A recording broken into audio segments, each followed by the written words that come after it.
My name's Taylor. And I'm Micah. And we are missionaries to the Amazon region.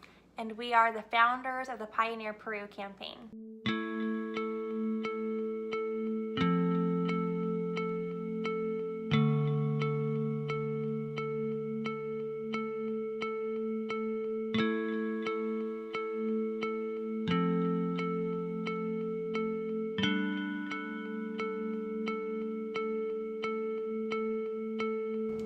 So this is the question. How can they call on the one of whom they never believed in? And how can they believe in the one of whom they never have heard of?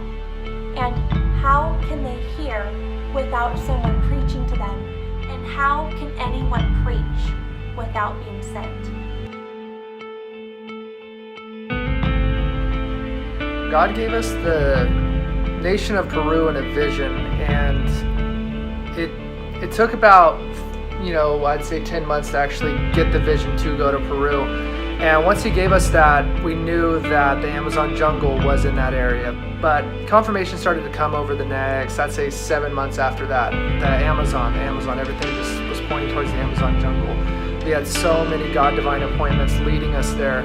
So we just bought our plane tickets and we said, we're going to Iquitos. This seems like the spot. And we just felt our hearts being drawn toward that area. And once we landed, it was definitely eye-opening.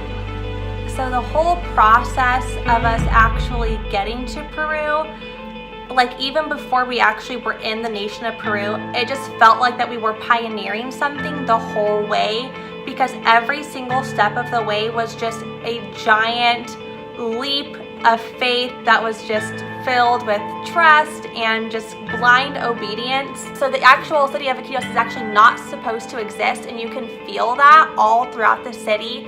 It's just dirty, the people, they're so oppressed, and actually what the city is known for now is this spiritual experience that people get from a shaman drug that comes from the jungle. Whenever we finally got on the boat, we got on the Amazon River, we were amazed and we were overwhelmed by the need to drive by on our boat to realize that there is village after village after village after village that is isolated, that are not being preached to, that are not being discipled, that are without basic needs. It was overwhelming.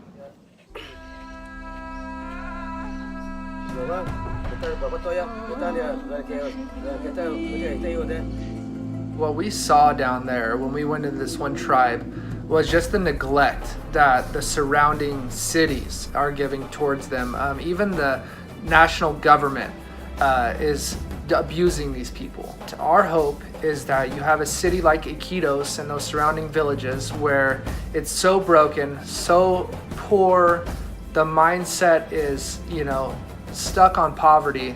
And for us, there's no greater place to go just to turn that city into a beacon for Christ, to where the government has to recognize the change economically and even within the city culture itself, where they're realizing what is the difference? Why is Iquitos on the rise? And there's only going to be one answer, and that's Jesus.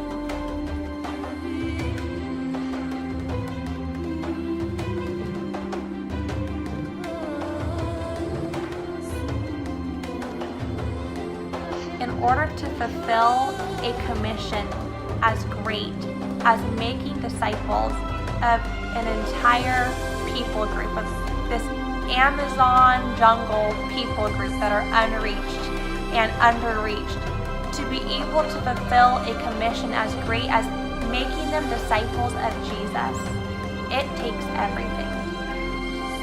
For us to be able to constantly live in a place of radical obedience of never being able to have a moment where there is a no inside of us. It takes everything in us saying yes. And it takes for us to be able to be willing to pay the ultimate price. That would even be our lives, for these people to know Jesus. It takes everything to reach these people. And they're so worth it because Jesus gave everything for them to know him.